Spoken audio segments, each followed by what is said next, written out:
साबिक नून लीग रहनुमा और सीनियर सियासतदान आसिफ किरमानी ने कहा कि खुशामदियों ने नवाज शरीफ को ड्राइंग रूम पहुंचा दिया। कायद के सिवा जितने लोग पार्टी में हैं वो काउंसिलर का इलेक्शन भी नहीं जीत सकते। नवाज शरीफ नजरियाती सियासत करना चाहते थे लेकिन उन्हें करने नहीं दी गई। देखिए बात सुनो, ये आसिफ किरमानी है बेचारा, ये खुशामद भी कर रहा है और सच भी बोल रहा है। यानी दूध ये दे रहा है लेकिन मेंगनियाँ डाल के दे रहा है। इसकी किसी बात में सिवाय एक आध बात के, चूँकि ये डसा हुआ है वो भी इसीलिए, तो बुनियादी तौर पे क्या कर रहा है, क्या कहना चाह रहा है। देखो, खुशामदियों ने नवाज शरीफ को ड्राइंग रूम पर नहीं, खुशामदी होते हैं हुक्मरानों के। ये जो बहुत तरक्की याफ्ता कौमें होती हैं वहाँ और तरीके से बिहेव किया जाता है, इक्वल्स की तरह।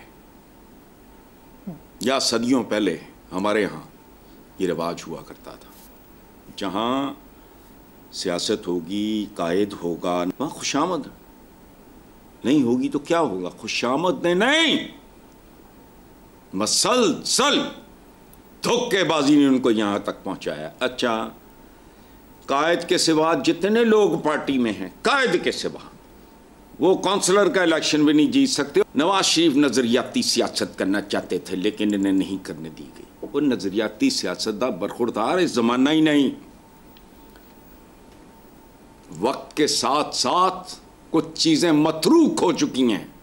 केड़ी नजरियाती है, केड़ा नजरियात।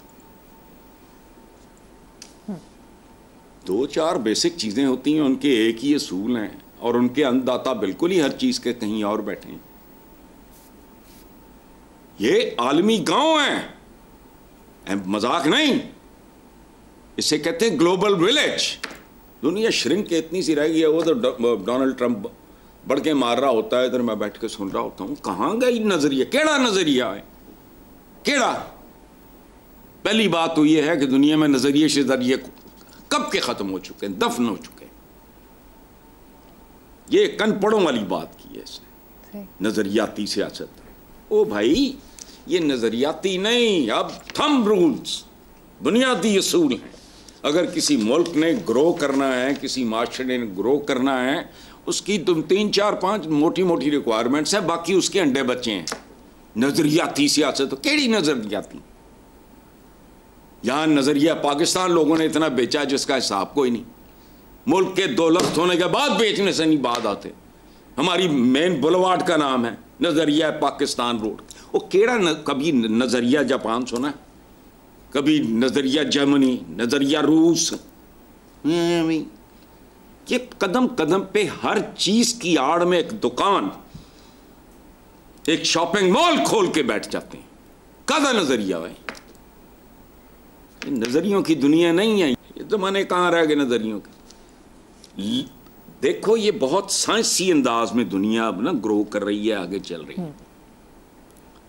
इकोनॉमी आज नहीं, करोड़ साल पहले भी ये जो तुम्हारा ये फलस्तीन वगैरह का मसला है ना, इजराइल वगैरह का, जाओ कभी पढ़ के देखो कितना पुराना है।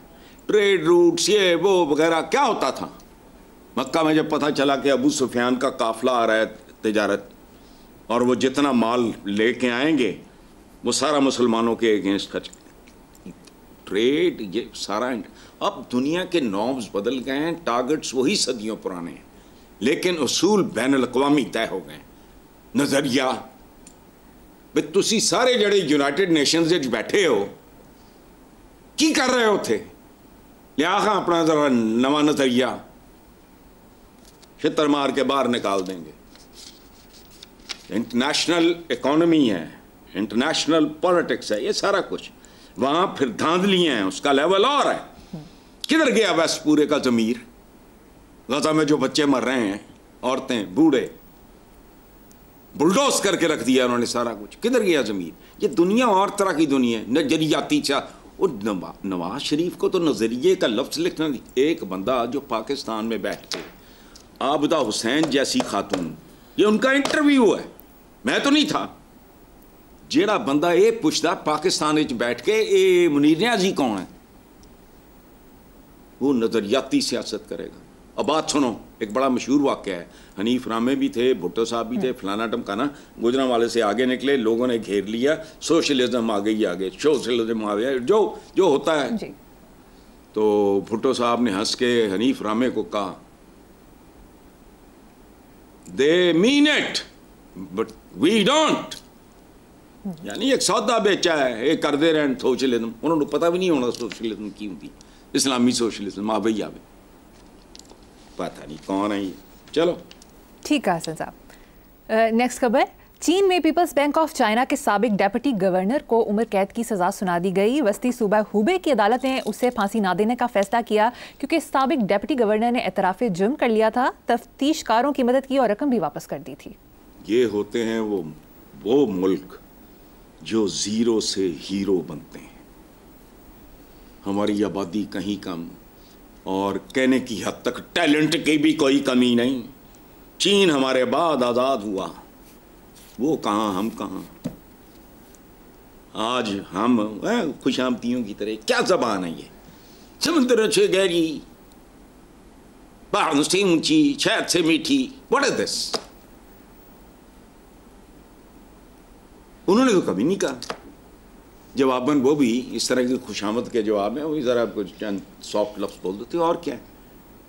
यानी वो 2 साल बाद आज़ाद होने वाला मुल्क जिसके ऊपर कहरनाक किस्म की आज़ादी और उनकी ट्रेडिशंस बहुत तबाह व बर्बाद हो चुकी थी, अफ्यून वगैरह ये वो सारा नशियों के अजीबो गरीब इनको नाम दिए जाते थे, वो आज कहाँ हैं और हुजूर आप कहाँ हैं। तो ये कल्चर यहाँ नहीं होना। यहाँ जो you can get away with everything, you can get away with half of the country, कोई मुजरिम नहीं है। ओ मुजरिम तो गोली मारो, कोई मुल्जिम भी नहीं है। मैं अक्सर सोचता हूं कि परवरदिगार, ये छोटी छोटी बातों पे लोग बड़ी रिसर्च ये वो वगैरह, कोई बैठे सोचे देखे पाकिस्तान के साथ हुआ क्या कि हम यहां तक आ गए। और एक और बात मैं अर्ज कर दूं, as a very very humble student of economics, कर्जा बुरा नहीं होता। अमेरिकन भी मकरूज हैं, मकरूज से कई दर्जे आगे का लेवल है आपका। तो चीन बाकी आपका हीरो है, आपका मुरब्बी है, आपका सरपरस्त है, शहद से मीठा है, हिमालयों से ऊंचा है और फौलाद से पता नहीं क्या सख्त है। वो तो को कुछ सिख भी लवो, इत्थे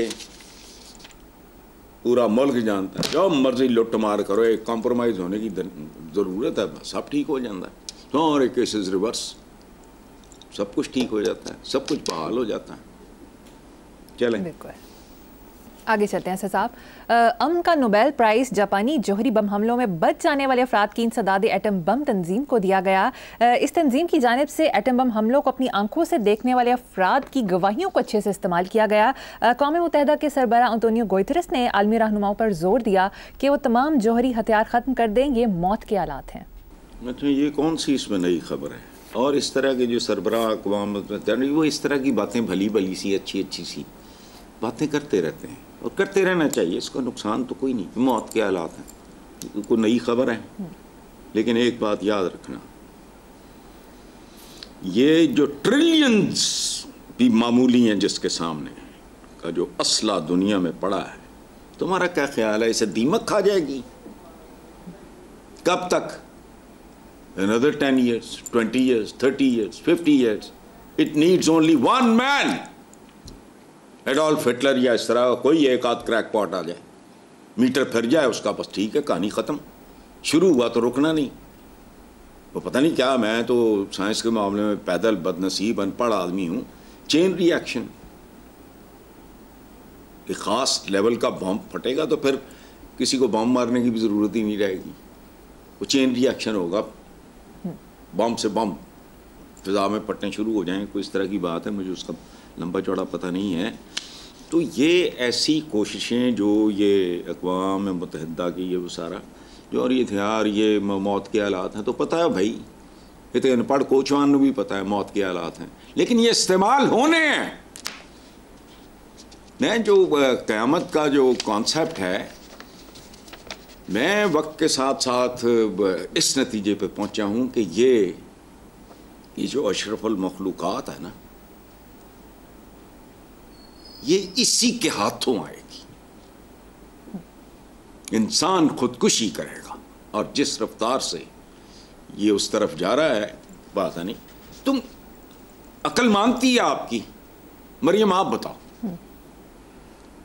does it make any sense कि ये जो ट्रिलियंस, बहुत छोटा है, आगे का मैं भूल गया हूं क्या होता है, ये उसका जो असला पूरी दुनिया में अपने अपने मूड मिजाज फलाना टमकाना, कोई एक आध क्रैकपॉट आ जाएगा, नहीं खत्म हो जाएगी और ये इसी तरह पड़ा रहेगा। मेरी अकल नहीं मांगती 10 साल 20 साल 30 साल 40 साल 50 साल, ये इंसान ने खुद करना है, खुदकुशी करेगा ये, चूंकि ये आदमी हैं, हम इंसान हमें बहुत कम होते हैं, 1 in a million भी नहीं होता इंसान, बहुत बड़ी बात है वाकई, और वही अशरफुल मखलूकात है, बाकी हम। ठीक है सस्ता, मुझे यहाँ पर एक ब्रेक लेनी है, देखते रहिए ब्लैक एंड व्हाइट।